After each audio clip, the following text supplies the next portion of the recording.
The stray cat always followed the homeless man. The truth that followed surprised everyone. Why would a scarred stray cat guard a quiet homeless man with such fierce, unwavering loyalty? Social worker Chloe watched the baffling bond between the withdrawn Walt and his protective tabby Tiger, sensing a hidden vulnerability. But the shocking truth emerged only when Walt collapsed, and Tiger's frantic actions led Chloe not just to help, but to a hidden note in Walt's pocket that held the key to his survival and past. Like, subscribe, and listen now to the incredible story of Tiger, the guardian cat whose devotion saved a life and reunited a family. The hiss was startlingly loud, slicing through the urban clamor of car horns and distant sirens like a razor blade. Chloe, stopped at the crosswalk on her way back from a client visit, instinctively looked towards the source. There, on the grubby patch of grass bordering the busy downtown bus station plaza, was the familiar, unsettling tableau. Walt, the quiet, elderly, homeless man, sitting slumped on his usual concrete bench, and Tiger, the big, scarred tabby cat, positioned rigidly at his feet. But this time, Tiger wasn't just watchful. He was actively hostile.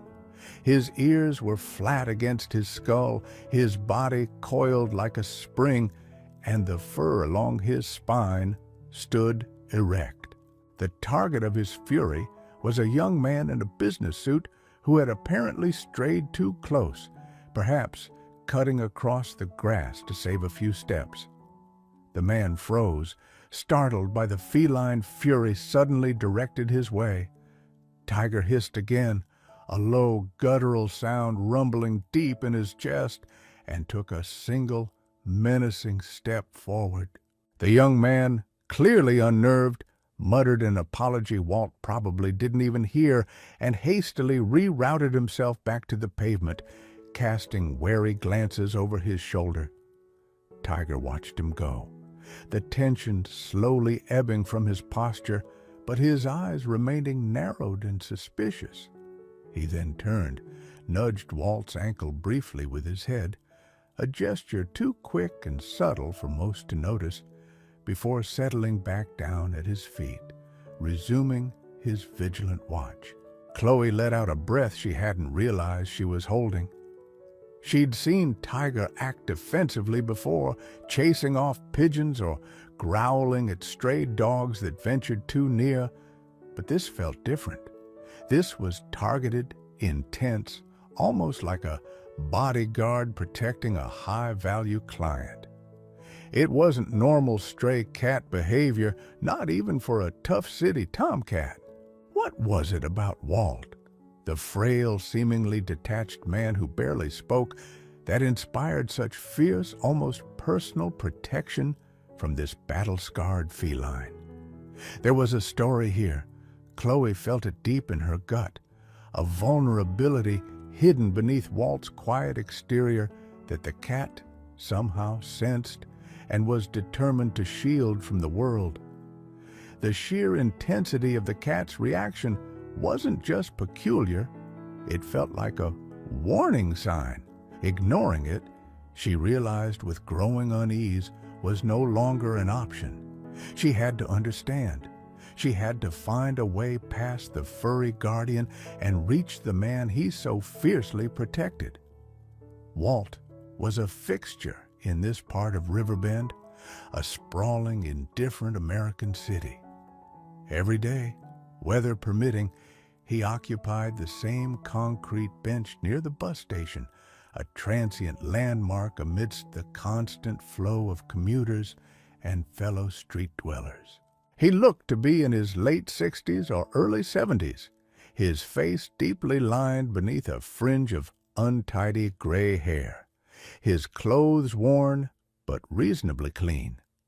He carried his few possessions in a battered backpack that always rested beside him. Unlike some others who frequented the plaza, Walt never panhandled aggressively, never shouted, or caused a disturbance. He simply sat, often staring blankly ahead, seemingly lost in thoughts that kept him miles away from the surrounding bustle. There was an air of profound weariness about him, a fragility that seemed at odds with the harshness of street life.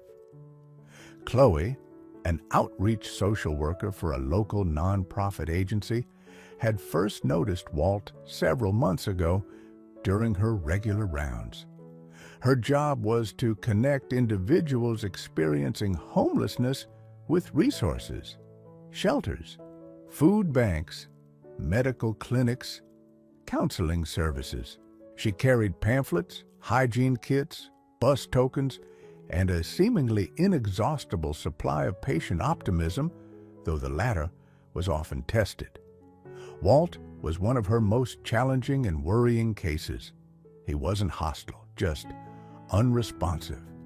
When she approached, offering a warm greeting or a bottle of water, he would sometimes give a slight nod or a murmured, "No, thank you," his eyes never quite meeting hers before drifting away again. He seemed polite enough, but encased in a nearly impenetrable shell of detachment. And then there was Tiger. The cat was as much a part of Walt's presence as the backpack. A large tabby, muscular beneath his somewhat dusty coat, with several noticeable scars, a torn ear, a white line across his nose suggesting an old wound. He moved with the confidence of a seasoned street survivor, yet he rarely strayed more than a few feet from Walt. His vigilance was constant.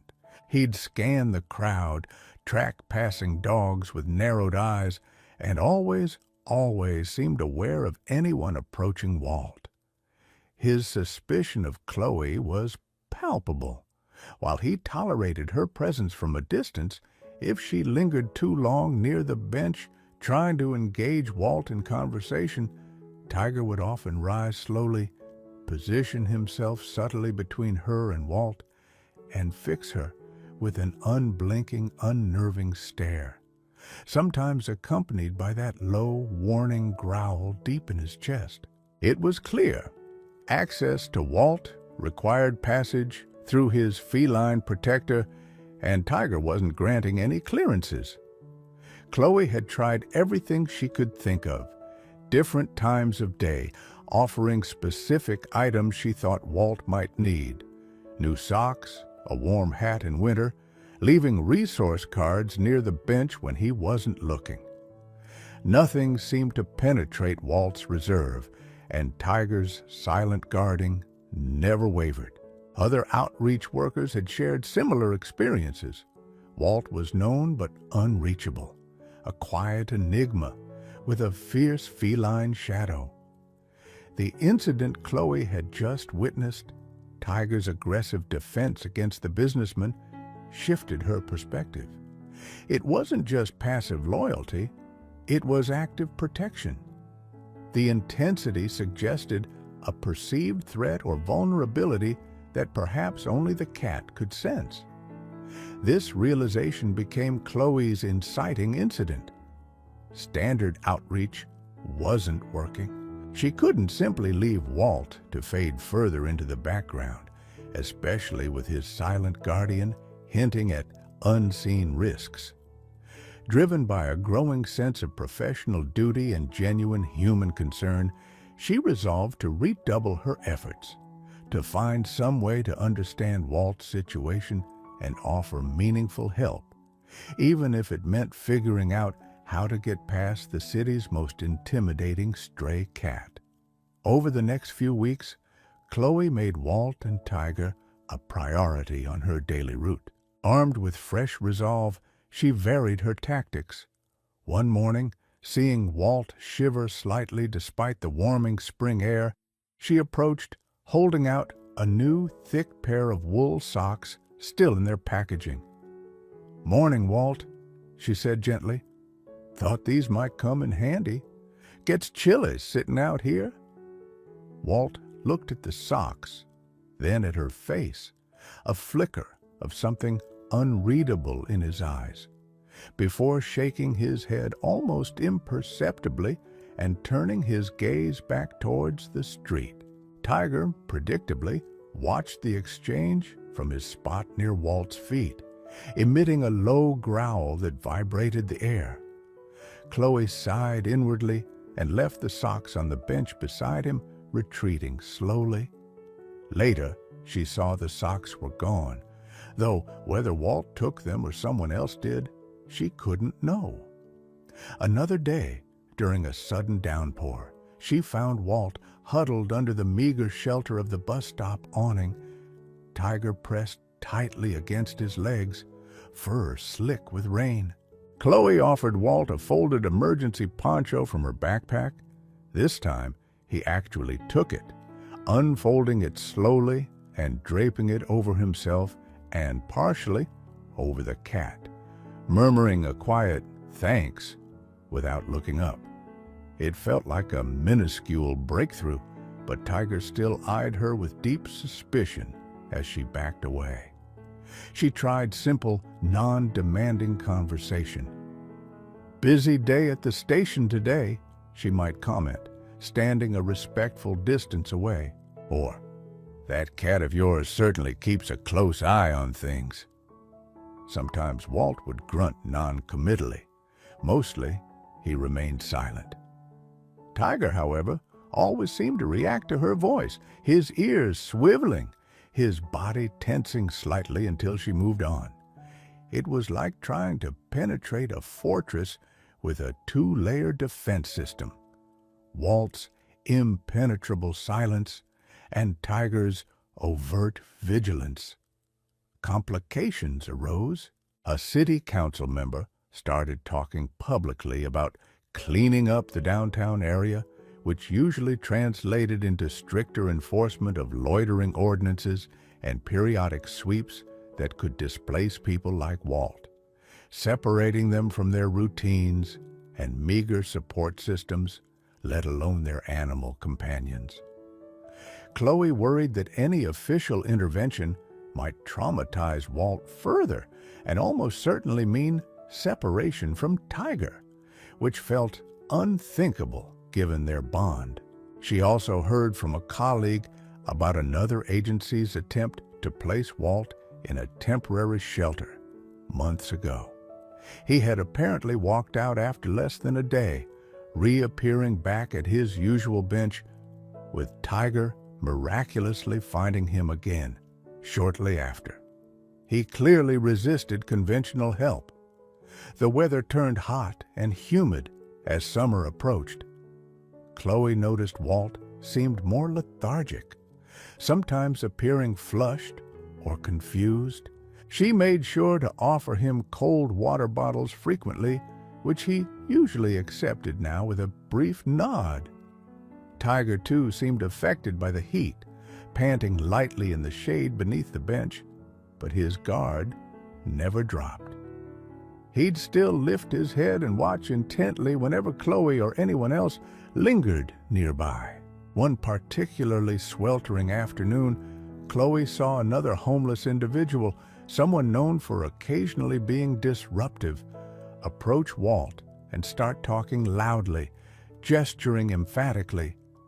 Before Chloe could even assess the situation fully, Tiger was on his feet, back arched, letting out a volley of sharp hisses that made the other person stumble back in surprise and quickly move away, muttering curses. The protective instinct was absolute, immediate, and unwavering. Chloe felt increasingly frustrated and helpless. Walt was clearly deteriorating, either physically or mentally, possibly both.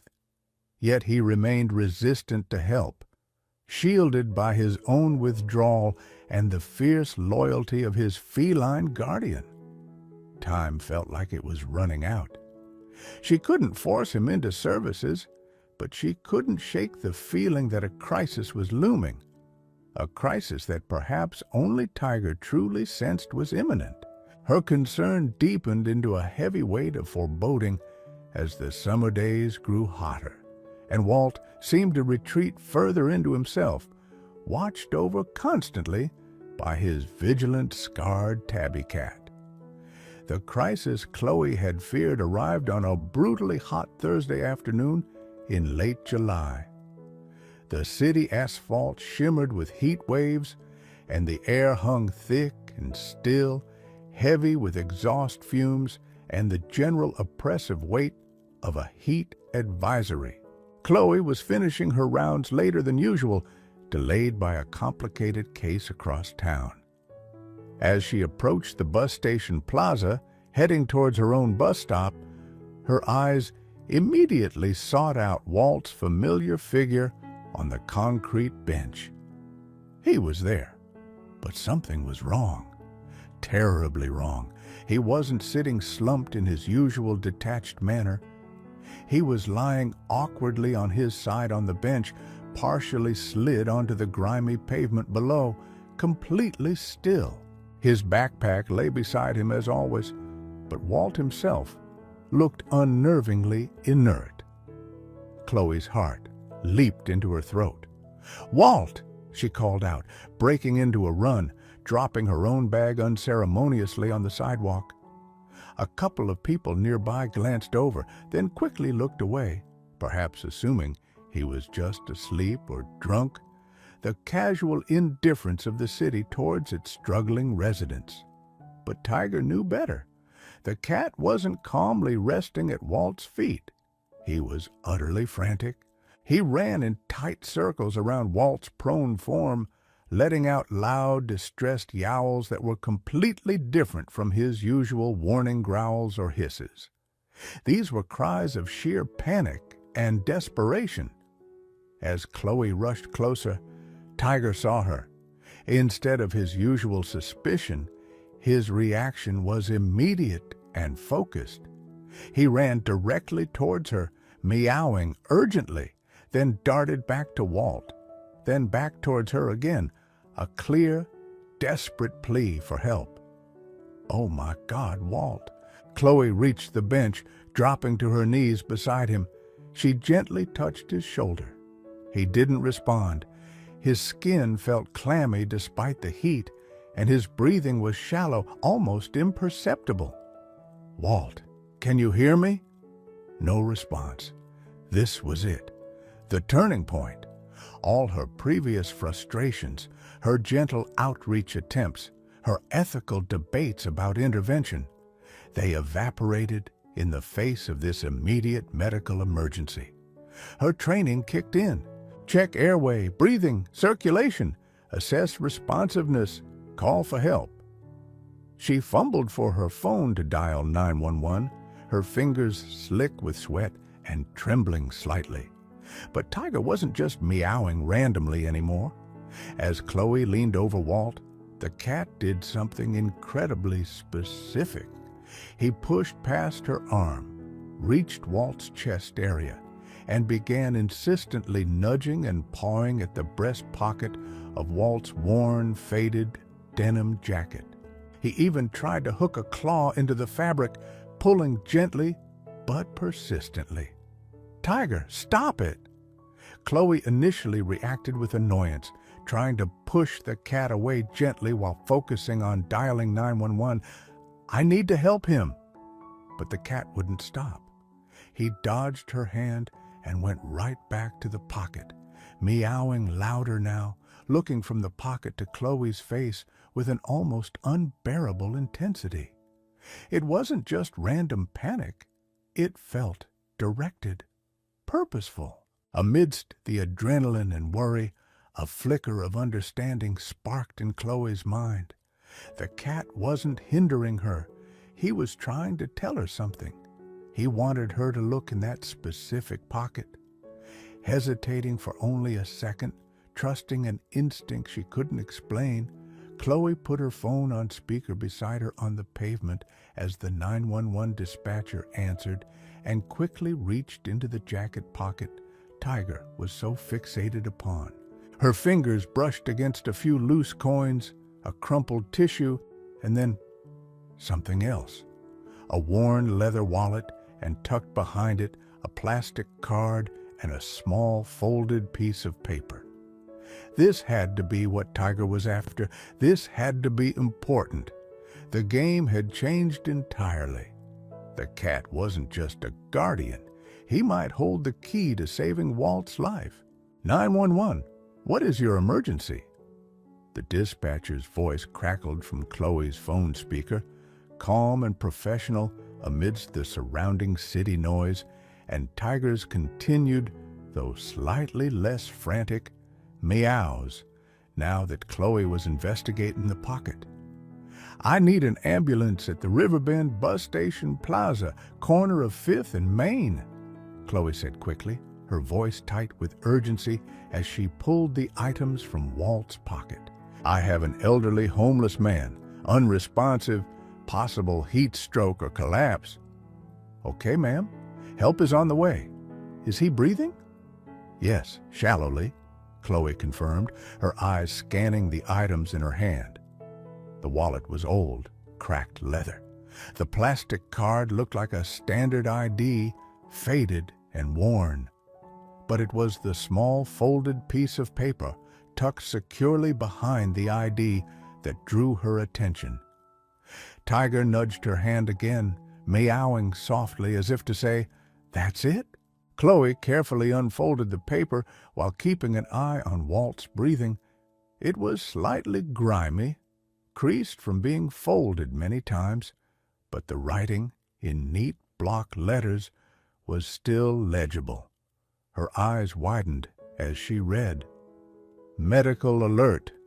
Walter P.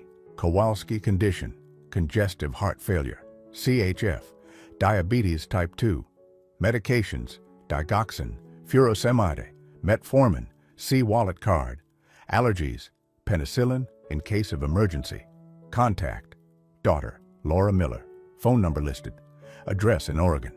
Beneath that was a handwritten note. Please ensure he has his medication, easily disoriented without it. LM.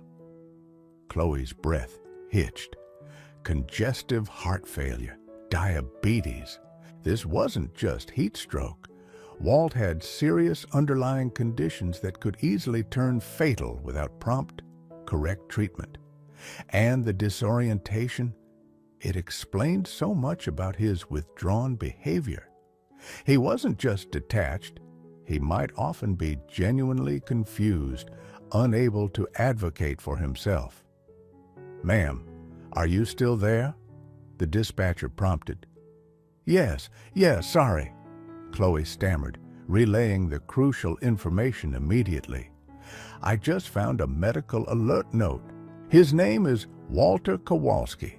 He has congestive heart failure and type 2 diabetes. He takes digoxin, furosemide, and metformin, allergic to penicillin. Okay, got it. That's very helpful information. We're relaying it to the paramedics right now. They are approximately 5 minutes out. Can you stay on the line? Yes, I'm here, Chloe confirmed, her gaze shifting from the note to Tiger, who had finally quieted down now that she'd found the information, though he remained protectively close to Walt's head, watching her every move. The pieces clicked into place with stunning clarity. Tiger's fierce protectiveness, his constant vigilance, his wariness of strangers getting too close. It wasn't just random loyalty or territoriality. It was as if the cat, through long association and keen animal instinct, understood Walt's profound vulnerability, sensed the fragility of his health. He wasn't just guarding Walt from external threats, he was, in his own way, guarding Walt's very life, perhaps recognizing subtle signs of distress long before humans would. And in this moment of crisis, he hadn't just raised the alarm, he had actively, persistently directed help towards the specific information needed to save him. It was almost unbelievable, yet the evidence was right there in her hand. Chloe felt a profound sense of awe mixed with urgency. She looked for the medication card mentioned, but didn't immediately see it in the wallet slots. She didn't want to rifle through Walt's few possessions too invasively, but the note said it was there. The paramedics would need it. The sound of approaching sirens grew louder, cutting through the city din. A small crowd of onlookers had gathered at a respectful distance, murmuring quietly. Tiger flattened his ears at the siren's wail but didn't bolt.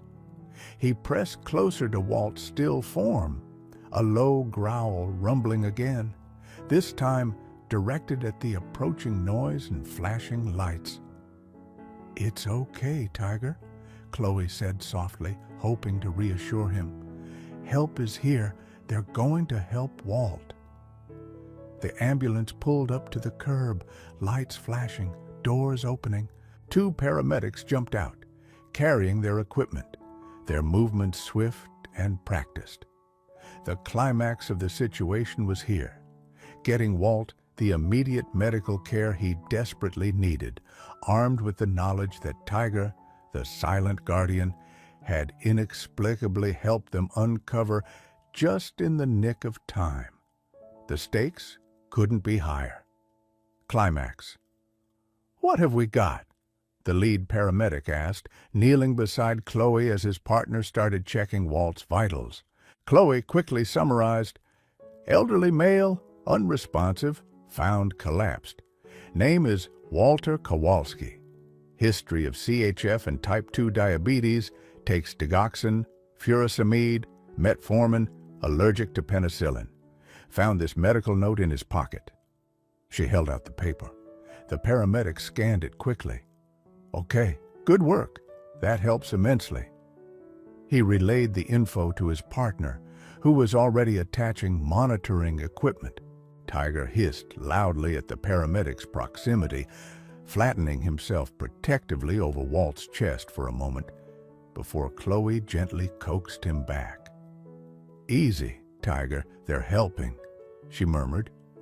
The cat seemed to understand, retreating slightly but watching every move with intense, narrowed eyes. Based on the medical information, the paramedics administered appropriate initial treatment, working efficiently to stabilize Walt.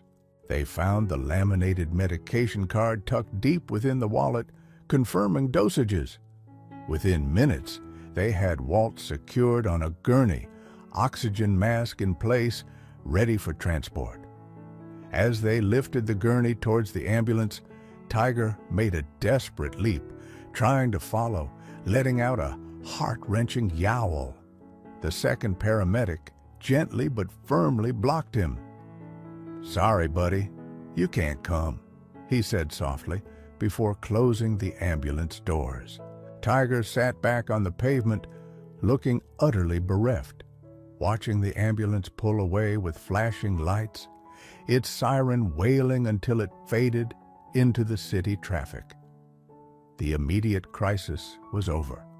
Walt was on his way to the hospital, armed with the information crucial for his survival, information brought to light by his fiercely loyal cat. Chloe stayed for a moment, catching her breath, watching Tiger, who remained glued to the spot where the ambulance had been. She approached him slowly. "He's going to get help now, Tiger," she said quietly. The cat looked up at her, a long, low meow escaping him, before turning and slinking away into the shadows beneath the bus station benches, disappearing from view. Chloe knew she had to follow up. Using the phone number from the note, she contacted Walt's daughter, Laura Miller, in Oregon. Laura answered hesitantly, her voice filled with disbelief and then overwhelming emotion as Chloe explained what had happened. Finding her father, the collapse, the medical information, his transport to Riverbend General Hospital. Laura explained through tears that her father had suffered greatly after her mother's death years ago, developed health problems, and eventually disappeared after losing his home. She had searched for years with no success. She booked the first flight she could get, While waiting for Laura's arrival, Chloe visited the hospital. Walt was stable, but still very weak, recovering in the cardiac unit. She also made inquiries about allowing a cat to visit, knowing how important Tiger was, but hospital policy was strict. She did, however, start leaving food and water near Walt's bench, hoping Tiger was still around. 2 days later, Laura arrived, rushing straight to the hospital. The reunion was quiet, emotional, heavy with years of lost time and unspoken grief. But it was a start. Chloe met with Laura afterwards, recounting the entire story, emphasizing Tiger's incredible role not just in guarding her father daily, but in actively pointing out the life-saving medical information during the crisis. Laura listened, tears streaming down her face, utterly amazed and deeply grateful. "I can't believe it," she whispered. "That cat, he saved my dad's life." She was determined to find Tiger. It took another day, but Chloe, familiar with Tiger's habits, helped Laura locate him near the usual bench. He was wary, but perhaps sensing a connection or smelling Walt faintly on Laura, he didn't run far. Laura began leaving food, talking softly to him, thanking him. As Walt slowly recovered over the following weeks, eventually moving to a rehabilitation facility where Laura could oversee his care, the question of Tiger remained. Laura was adamant. "He's family," she declared. "He stayed with Dad when no one else could. We owe him." Working with Chloe in a local animal rescue friendly to complex situations, they arranged for Tiger to be safely trapped, neutered, vaccinated, and eventually, once Walt was settled in a more permanent, pet-friendly assisted living situation Laura found for him, Tiger was reunited with his human. The transition wasn't immediate. Tiger remained cautious, needing his own space, but the bond was unbroken. He'd often sit quietly near Walt's chair, a silent guardian once more, finally in a place of warmth and safety. Chloe occasionally visited, marveling at the outcome. Walt, receiving proper care and reconnecting with Laura, seemed like a different man, the detached shell slowly cracking, and Tiger, the scarred street warrior, seemed content, his protective duty fulfilled, but his loyalty unwavering. It was a powerful testament to an unexpected bond, a surprising truth revealed in a moment of crisis, and the enduring power of compassion, both human and feline. They left a dead puppy at a backyard, but a stray cat did the unthinkable. What secret sorrow could lead someone to abandon a beloved pet in a stranger's peaceful garden? When a grieving widow discovers a hidden tragedy, guided by the strange actions of a stray cat, the truth she uncovers is far more heartbreaking than she imagined. But the real twist lies not in the discovery, but in the unexpected compassion and connection that bloom from shared loss. Subscribe, like, and listen now to the touching story of Leo and the Gardener's Secret. The late April sun warmed Maggie Peterson's shoulders as she knelt beside her prize-winning peace roses, carefully snipping away dead leaves. This garden, this small patch of cultivated earth behind her modest Ohio home, was her refuge, her therapist, her connection to her late husband Robert, who had helped her plant the first bushes decades ago. Here, amidst the scent of damp earth and budding blooms, the persistent ache of loneliness eased, replaced by the gentle rhythm of tending and nurturing. A flicker of orange in her peripheral vision usually meant Leo, the big, cautious, stray tomcat who frequented the neighborhood alleys, was nearby.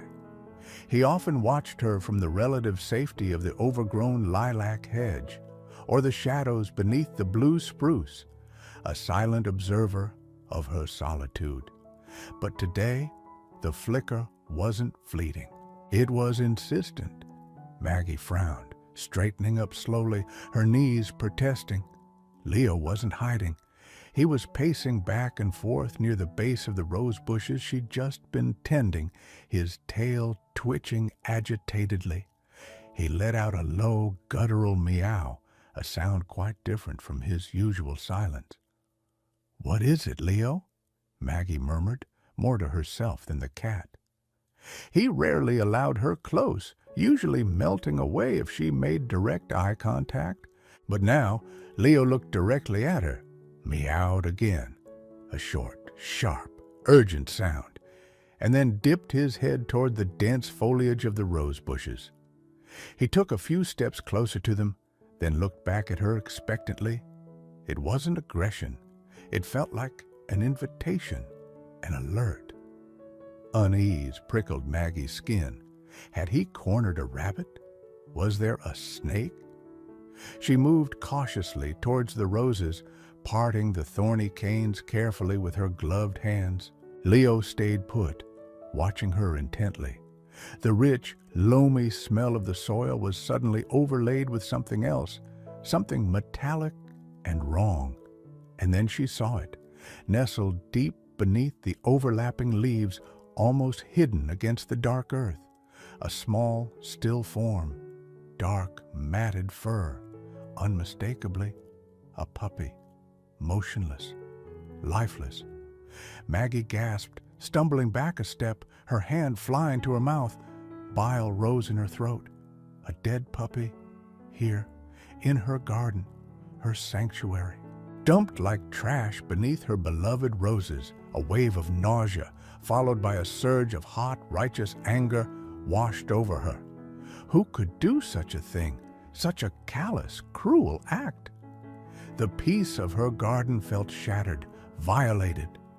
She stared at the small body, then at Leo, who had lowered himself into a watchful crouch nearby, his green eyes fixed not on her, but on the still form beneath the roses. What grim secret had her quiet garden and this wary stray cat just revealed? Margaret Maggie Peterson, 77, had lived on this quiet, tree-lined street in suburban Columbus for nearly 50 years. 5 years had passed since her husband, Robert, had succumbed to a sudden heart attack, leaving a void in her life that echoed in the silence of their neat, predictable home. Their children, grown and busy with their own families in distant states, called weekly, visited on holidays, but the day-to-day solitude was Maggie's constant companion. Her garden was more than a hobby. It was her anchor, pouring her energy into the soil, coaxing life from seeds, pruning back the old to encourage new growth. It was a tangible way to process her grief and feel Robert's presence. He had loved this garden too. The neighborhood fauna were part of the garden's ecosystem. Squirrels, chipmunks, a dazzling array of birds attracted by the feeders Robert had built, and the cats. A few strays drifted through, mostly keeping their distance.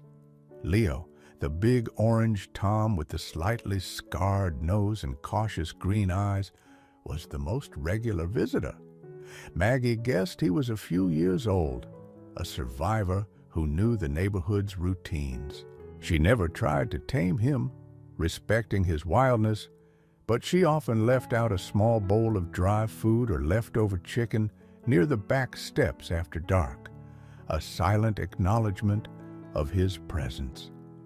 Sometimes, in the early mornings, she'd see him watching her from afar as she drank her coffee on the patio. A silent understanding seemed to exist between them, two solitary beings sharing the same small piece of the world. Now, that fragile piece was broken. Staring at the dead puppy, Maggie felt a confusing mix of emotions.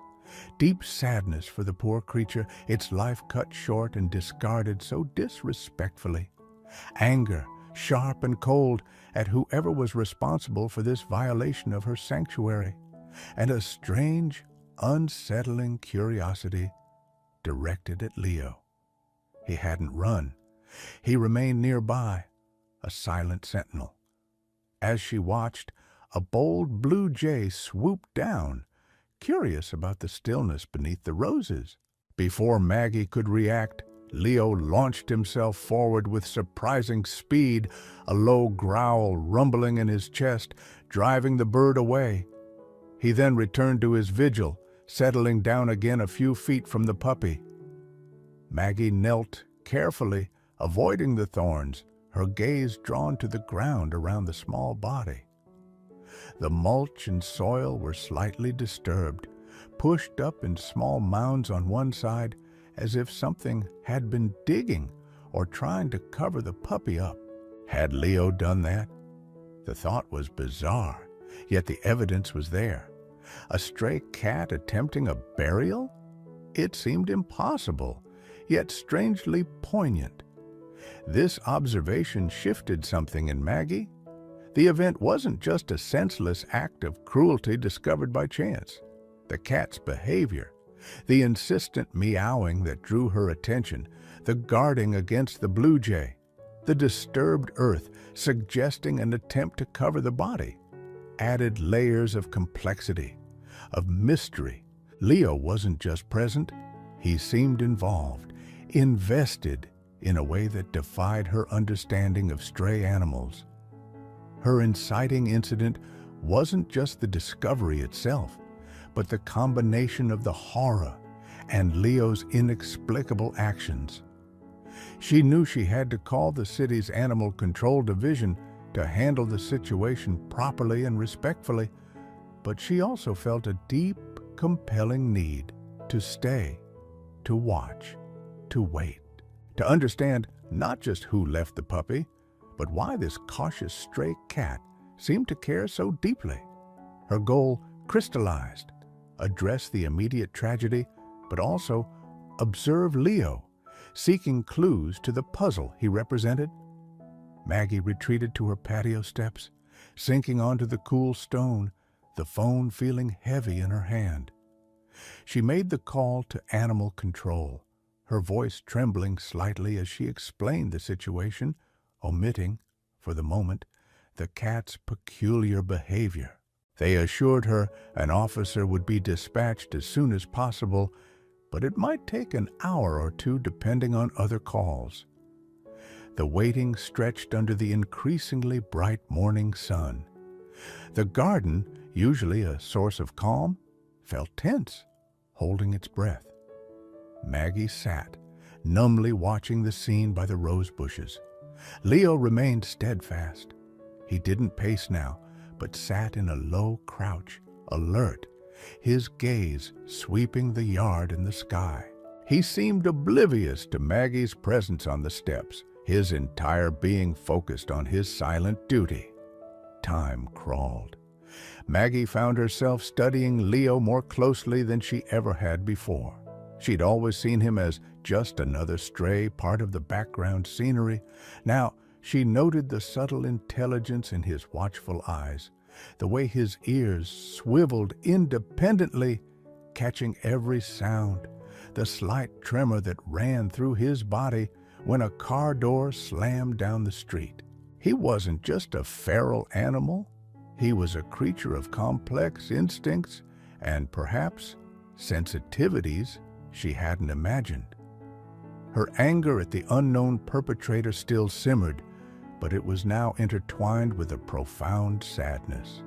The little puppy looked so helpless, so out of place among the burgeoning life of her garden. Who could be so heartless? She scanned the neighboring yards, the quiet street. Had anyone seen anything unusual last night? Teenagers cutting through yards? A suspicious car? The possibilities felt endless and ultimately fruitless. A flicker of movement at the back fence caught her eye. Mrs. Henderson, her neighbor to the left, known for her insatiable curiosity, was peering over the fence. "Everything all right over there, Maggie?" she called out, her voice overly cheerful.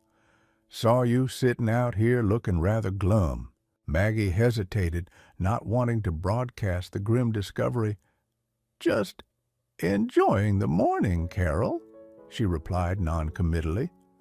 "That orange cat giving you trouble again?" Carol persisted, craning her neck. "Saw him skulking around earlier. Ought to call the pound on him." "He's not bothering me," Maggie said firmly, a surprising wave of protectiveness towards Leo rising within her. "Just leave him be."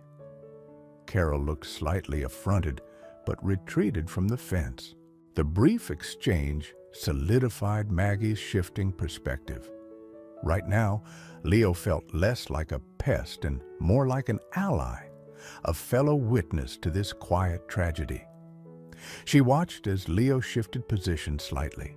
He lowered his head towards the puppy, sniffed gently, then used his nose to nudge a loose clod of dirt closer to the body.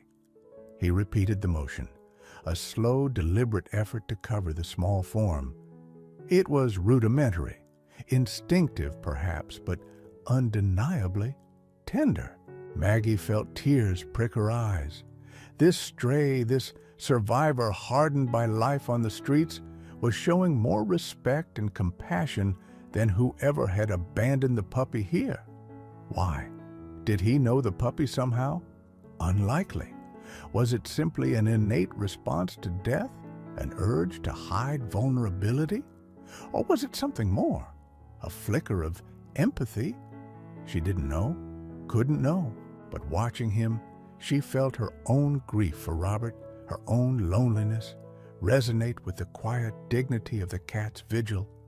He wasn't just guarding a body, he was holding space for a small life lost, performing a ritual of respect in the only way he knew how.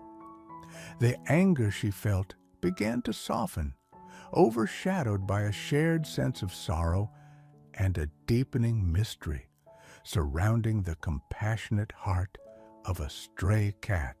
The arrival of the animal control van felt almost like an intrusion on their quiet communion.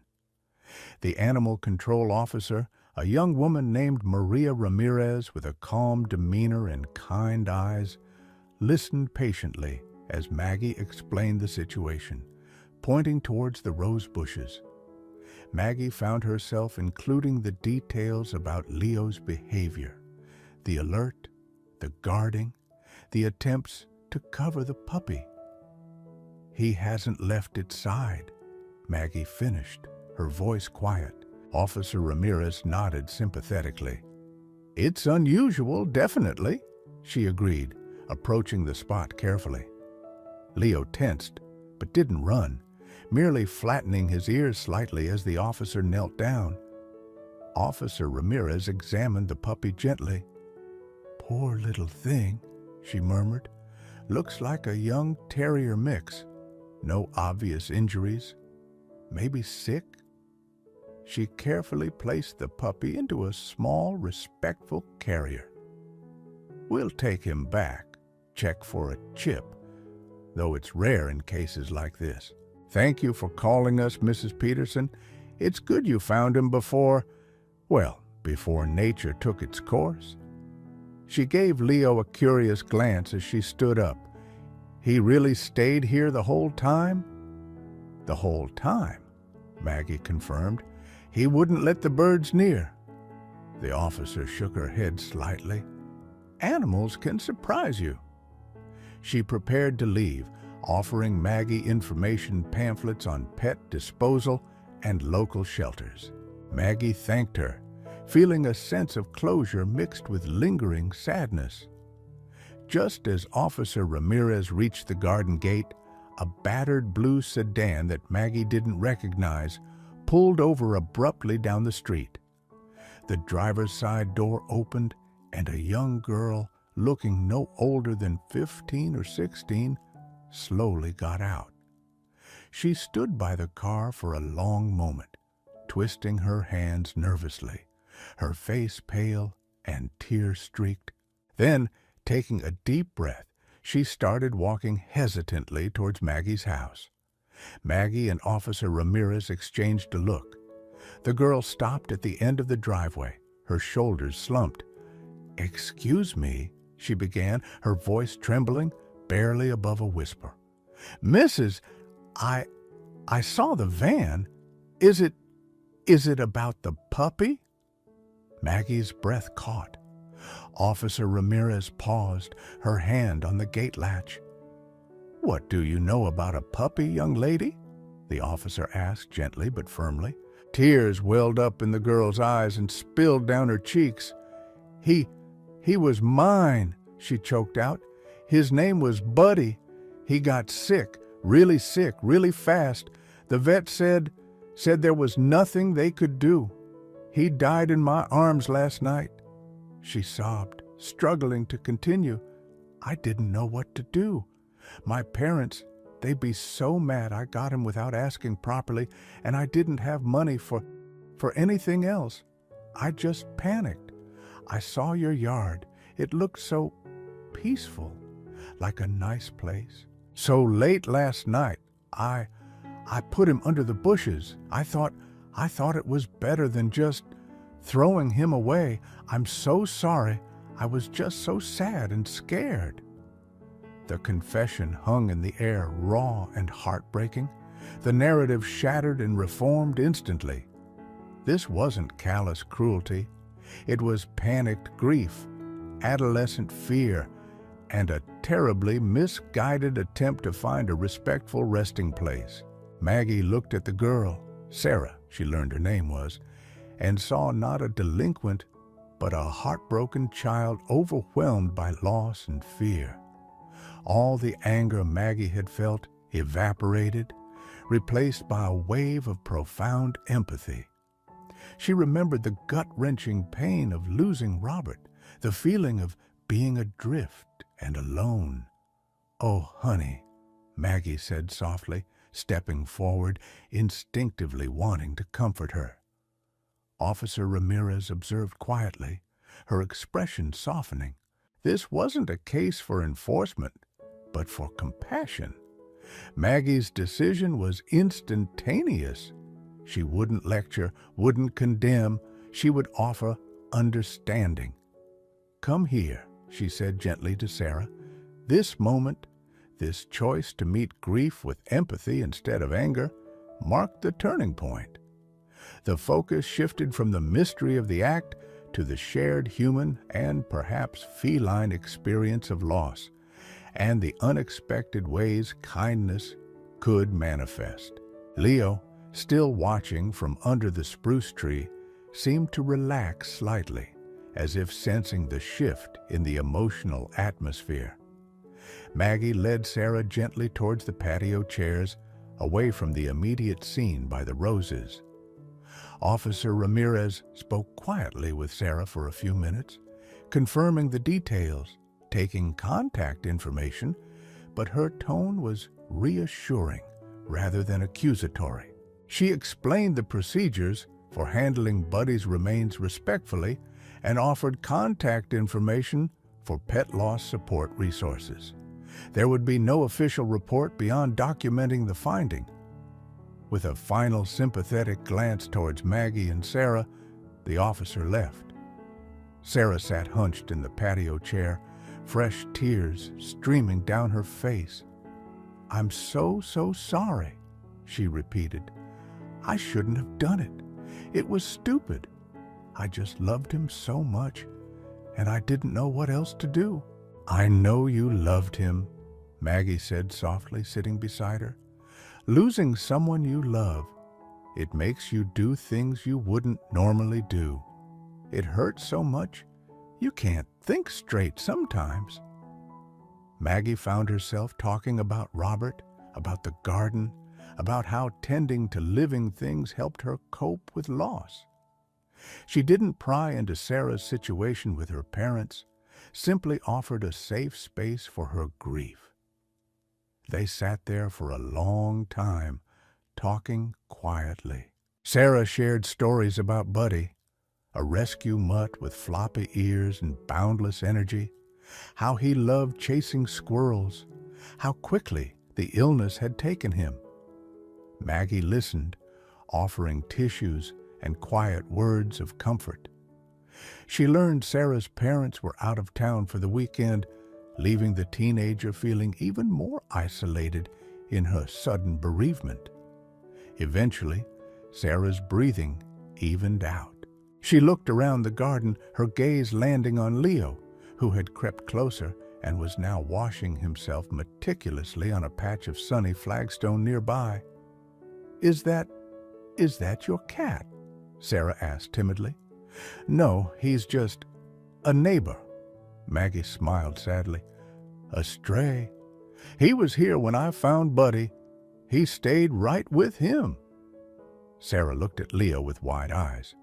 "Really? He stayed?" "He did," Maggie confirmed. "He even chased a bird away, and it looked like he was trying to cover him with dirt." Sarah stared at Leo, a look of wonder replacing some of the sadness in her eyes. Wow, maybe Buddy wasn't alone then. The thought seemed to bring her a measure of comfort. After arranging for Sarah's older cousin to come pick her up, Maggie walked the still subdued teenager back to the garden gate. "Thank you," Sarah whispered, giving Maggie an awkward, tentative hug. "Thank you for not being mad, and thank you for looking after Buddy until I came."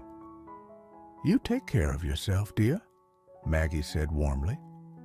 As Sarah left, Maggie stood alone in her garden again. It felt different now.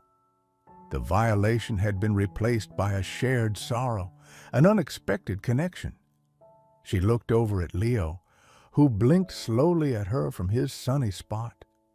Her feelings towards him had undergone a profound transformation.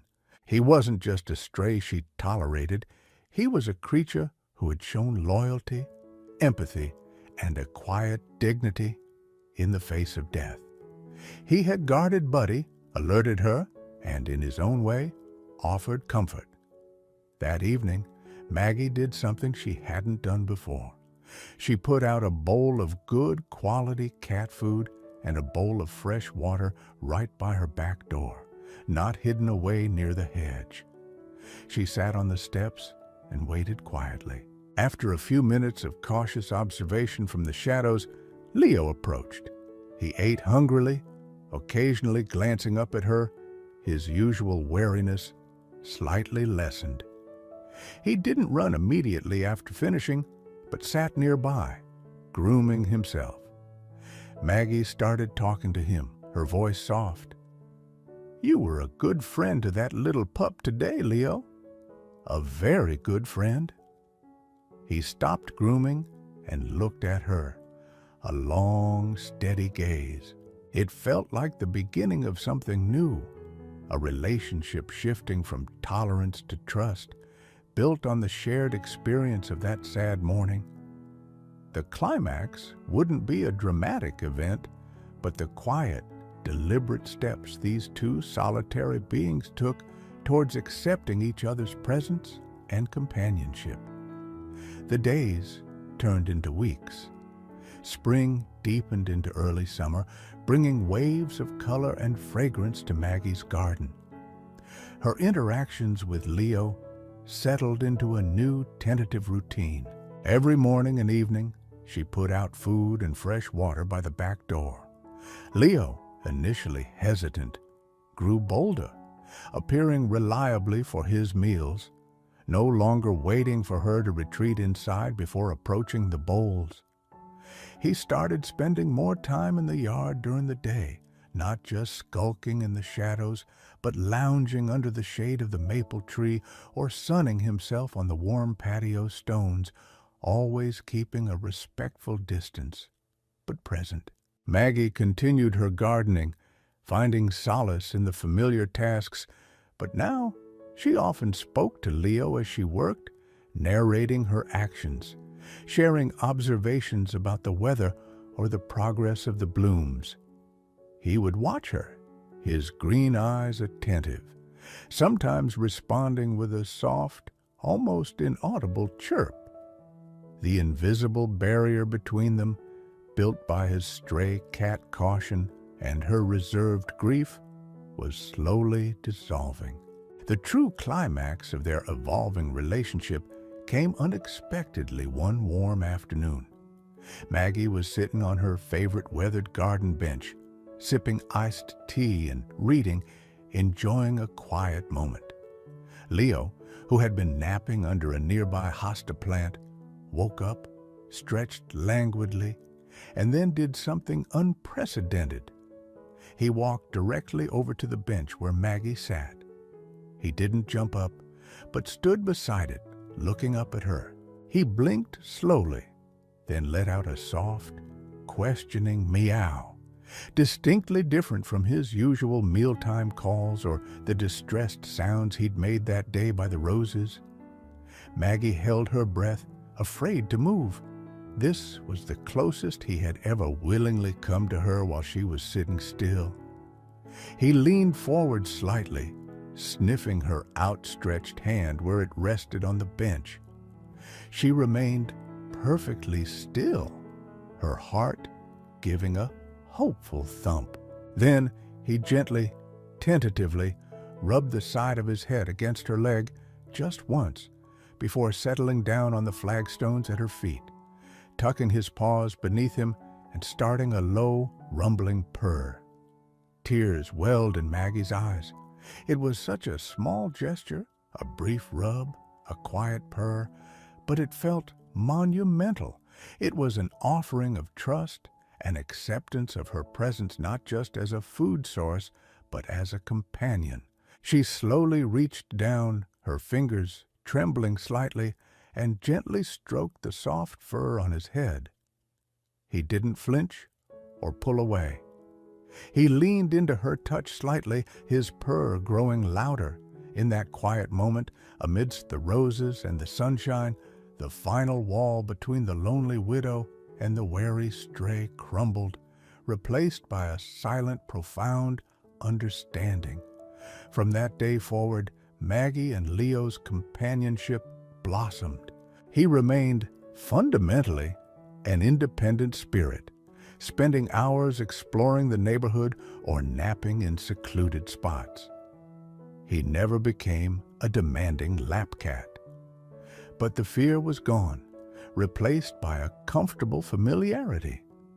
He greeted her at the back door each morning, weaving around her ankles. He often sat with her in the garden, a silent, watchful presence. On chill evenings, she started leaving the back door slightly ajar, and sometimes he would venture cautiously inside, curling up on the braided rug just inside the kitchen before slipping out again into the night. Maggie found her own spirits lifting. The sharp edges of her loneliness softened, filled by the quiet presence and simple routines of caring for Leo. Her garden remained her sanctuary, but now it was a shared one.